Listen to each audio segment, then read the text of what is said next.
እኚህ አባት የመጀመሪያው የኢትዮጵያ ኦርቶዶክስ ተዋሕዶ ቤተክርስቲያን ጳጳስና የመጀመሪያው የኢትዮጵያ ሐዋርያ ናቸው። ይህ አባት በኢትዮጵያ ክርስትና እንዲገባና የሀገሪቱ እምነት እንዲሆን ብሎም ከነሙሉ ሥርዓቱ የተሰበከው በዚሁ ቅዱስ አባት ሐዋርያነት ጊዜ ነው። እኚህ ቅዱስ አባት እጅግ ብዙ የሆኑ ታላላቅ አሻራዎችን አበርክተዋል። የኢትዮጵያ ኦርቶዶክስ ተዋሕዶ ቤተክርስቲያንም ለውለታቸው በዓመት 2 ጊዜ ቅዱስ አባት እያለች ታከብራቸዋለች። በተጨማሪም በስማቸው ቤተክርስቲያን አንጻላቸዋለች። በዛሬው ዝግጅታችን ቅድስናን በኢትዮጵያ ቤተክርስቲያን ካገኙ ቅዱሳን አበው መካከል ቀደም ብለን አበርክቷቸውን ስለጠቀስንላቸው ቅዱስ አባት ታሪክ የምናደርሳቸው ሲሆን አብራችሁን ልትቆዩ እንጋብዛለን። ለቻናላችንም አዲስ የሆናችሁ ሰብስክራይብ በማድረግ የኛ ቤተሰብ ይሁኑ። መልካም ቆይታ። በመርሃ ግብራችን የምናነሳው ስለ ቅዱስ ፍሬምናጦስ አባ ሰላማ ከሳቴ ብርሃን ነው። አባ ሰላማ በትውልዱ ጽርዓዊ በዜግነቱ ኢትዮጵያዊ የነበረ የመጀመሪያው የኢትዮጵያ ኦርቶዶክስ ተዋሕዶ ቤተክርስቲያን ጳጳስ ነው። የነበረበትም ዘመን ከ330 እስከ 352 እንደነበር በታሪክ ተመዝግቧል። ኢትዮጵያዊው ሊቅ ቅዱስ ያሬድ ብርሃንን ይገልጥ ዘንድ ወደ ሀገራችን የተላከ ይህ ሰው መምህራችን ነው በማለት በድጓው ያስነብበናል። በመሰረቱ እውነተኛው የዓለም ብርሃን ራሱ መድኃኒታችን ኢየሱስ ክርስቶስ መሆኑ ባይካድም በክርስቶስ አምነው የክርስቶስን የዓለም ብርሃንነት ለዓለም ያሳወቁ ሁሉ ብርሃናተ ዓለም ተብለዋል።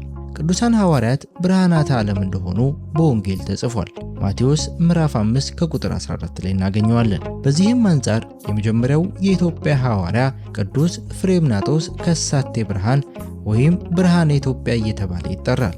ስለ ክርስትና እምነት ወደ ኢትዮጵያ መግባት 3 የተለያዩ ታሪኮች አሉ። አንደኛው በኢትዮጵያዊ ጃንደረባ፣ ሁለተኛ በሐዋርያው ቅዱስ ማቴዎስ፣ ሶስተኛ በቅዱስ ፍሬምናጦስ ጊዜ እንደገባ ይተረካል። ሁሉም እውነት እንደሆነ በታሪክ አዋቂዎች ተረጋግጧል። ነገር ግን ክርስትና የሀገሪቱ እምነት የሆነውና ከነሙሉ ሥርዓቱ የተሰበከው በቅዱስ ፍሬምናጦስ ሐዋርያነት ጊዜ ነው። ፍሬምናጦስ ይባል የነበረው ጵጵስናን ሲቀበል በኢትዮጵያውያን ሰላማ በመባል ተሰይሟል። ይህ ስያሜ ሰላማ በክርስቶስ መስቀልና ሞት እንዲሁም ትንሣኤ በእግዚአብሔርና በሰው መካከል ስለተፈጸመው የእርቅ ሥራ ለሕዝበ ኢትዮጵያ አብሳሪ መሆኑን ያመለክታል። አቡነ ሰላማ የኦሪት ቀንበርን የአሕዛብ ልማድ አጨልሟት የነበረችው ኢትዮጵያን በብርሃን ወንጌል ስላበራ በብርሃን ትምህርቱ የተደሰቱ ኢትዮጵያውያን ሰላማ ከሳቴ ብርሃን ሲሉ ሥራውን ጨምሮ የሚገልጥ የክብር ስም ሰጥተውታል። እኛ አባት ካበረከቷቸው አበይት ድርጊቶች መካከል የተወሰኑትን እናውሳ። በመጀመሪያ የምናገኘው መካሪ ወይንም አበነፍስን ይሆናል። በአቡነ ሰላማ ጊዜ በየቀበሌው አንዳንድ ካህን ወይንም ቄስ መካሪ መደረጉ ነው። ይህም አፈጻጸም መጽሐፍትን አንብቦ ለማይጠቀም ሕዝብ ቀርቶ ለአዋቂና ለተማሪም የሚጠቅም መልካም ድርጊት ነበር። ይሁን እንጂ በጊዜ ብዛት መካሪው ካህን ወይንም ቄስ ስለ ነፍስ ጉዳይ የአባት ያክል በመምከሩ አበነፍስ ማለትም የነፍስ አባት ተብሎ ይጠራ ጀመር። በኋላም ስለ ኃጢአት ኑዛዜ በመቀበል ንስሐን ስለሚሰጥ የንስሐ አባት ተብሏል። እስካሁንም ይህ አጠራር ተጠብቆ መገኘቱ በዚሁ ታላቅ አባት ነው። በሁለተኛ ደረጃ የምናገኘው አበልጅ ወይንም የክርስትና አባት ይሆናል።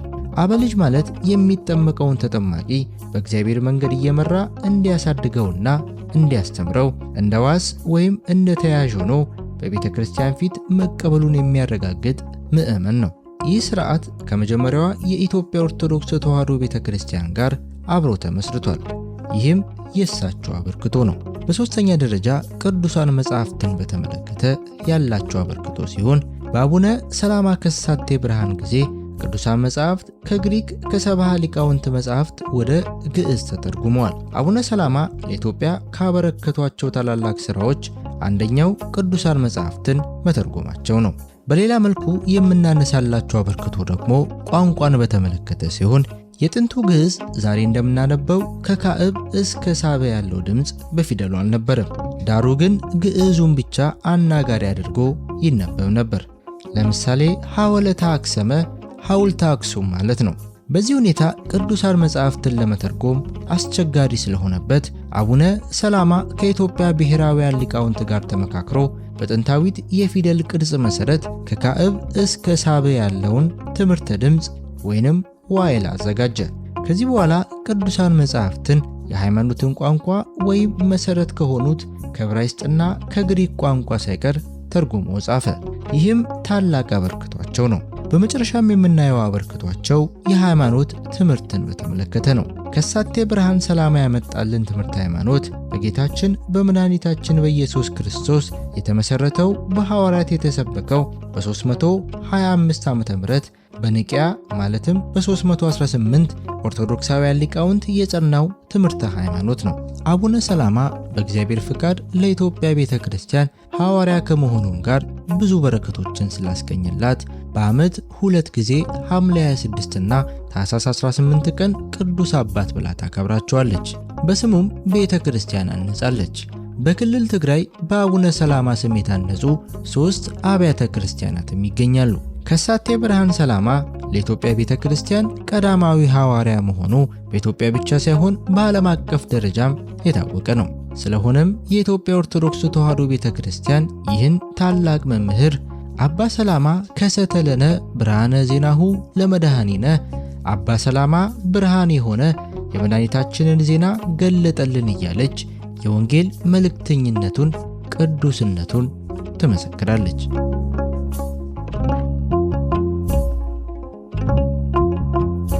ብሔረ ሙላዳቸው ከውጭ ሆኖ ቅድስናን በኢትዮጵያ ቤተክርስቲያን ካገኙ ቅዱሳን አበው መካከል ስለ ቅዱስ ፍሬምናጦስ አባ ሰላማ ከሳቴ ብርሃን ያዘጋጀንላችሁን መርሐ ግብር እዚህ ላይ አበቃን። በቀጣይ በሌሎች ዝግጅቶች እንጠብቃችኋለን። ለቻናላችን አዲስ የሆናችሁ ሰብስክራይብ በማድረግ ይቀላቀሉን። ቸር ጊዜ፣ ሰላም ያገናኘን።